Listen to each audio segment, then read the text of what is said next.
Hey everyone, it's CurlyHairedHero, and welcome back to some more Kirby's Dreamland 3. I've erroneously been referring to this game as Kirby in Dreamland 3, but in any case, I've gone back to the previous level and I've got the correct requirement here to get the Heart Star. We've got this little parasol guy here, and we just need to show him this little dance jig here, and he'll actually give us the Heart Star at the end of the level. And as you can see here, as soon as we approach him, we do get the Heart Star. I did do a little bit of, research or cheating or whatever the hell it is that you want to call it, but I did look up exactly what it is that these things are called, and also how to get this one in particular. And I was able to find out that I need to use our fish friend here with the parasol in order to get that Heart Star. But with that done, we can go ahead and move on to stage 3 of Ripple Field.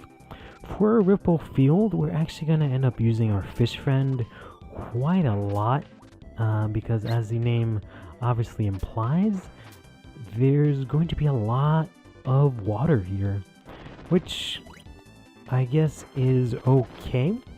I'm not necessarily a huge fan of water levels in general, as I feel really there isn't anyone that's a big fan of water levels, just because of the way that they've been notoriously, well, I was gonna say mishandled, but I don't believe that's the correct word, but they've definitely been sort of done in the same annoying fashion, where primarily all it is the character now has to have weird mechanics in the water, which cause them to be usually extremely slow or not be able to have full control of themselves as they would. It's especially jarring, for example, when you play platformers and rather than jumping, you're, well, moving in place.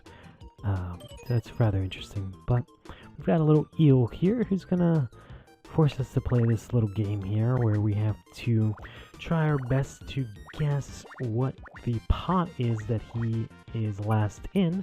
You can go ahead and try and play along with me as well, but I'm going to be extremely cocky and confident in the fact that I will probably get this every single time.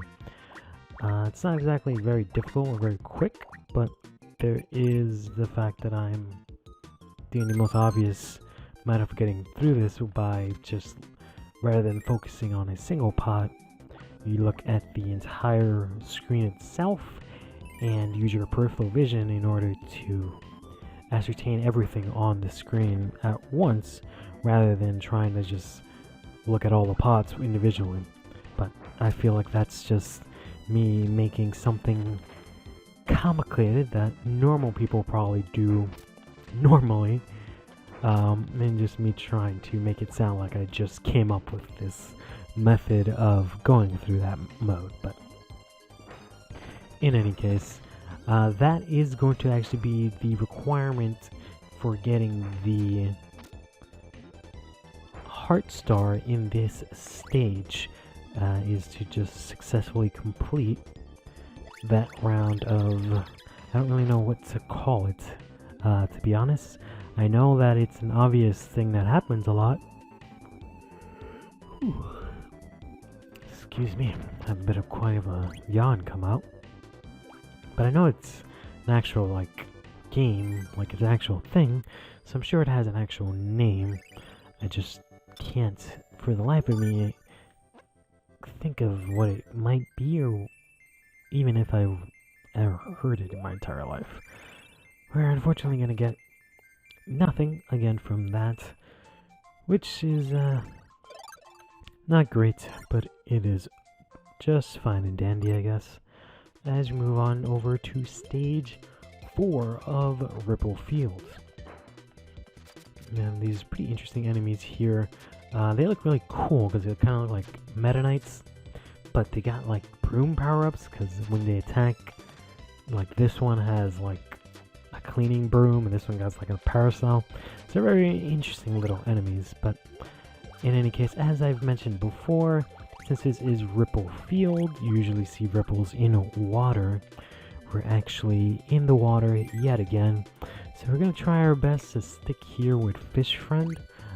He's extremely useful when you have to deal with, for example, the riptides that pull you through the level, but I don't think we'll have to deal with those in this case. I could have switched to a different animal friend for this section, since you're not really going through the water. You have all of these enemies here pretending to be doors, but they're actually not, as well as all of these things that keep falling down from the sky. I've just about checked individually each of these things, these pits, and there doesn't seem to be anything there. You will want to pay a little bit more attention to this section here, because this introduces one of the more annoying components for Kirby games, at least in my opinion, but it's the concept of invisible doors. As you see, these weird markings on the wall here actually indicate an invisible door. So we're just going to go ahead and get rid of our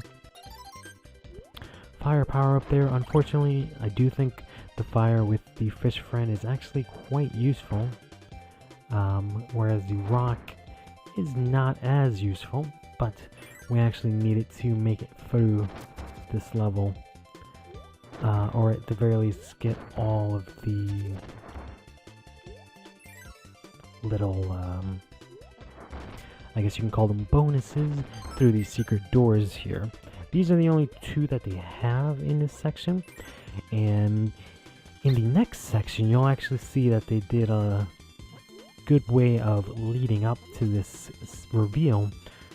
If you were fortunate enough to discover that there's a secret door there, when you come through this section here, you'll be more or less rewarded for your keen eye or your perseverance or whatever you want to call it, but you'll notice here there's actually a secret door, which takes you to this very interesting section here where there are a bunch of Gordos, but more importantly, you'll see that there's a butt ton of stars here, which is quite nice, as it's going to give us I was going to say level up, but it's going to be a 1-up. So right away I'm just going to get rid of my power up here, as it is a lot easier to simply absorb the power from this enemy here and use it against him. We're going to end up needing to do that. Might have not been able to. Let's just do this, if that's the case. Nope. Okay, I think we have to wait for it to hit the wall.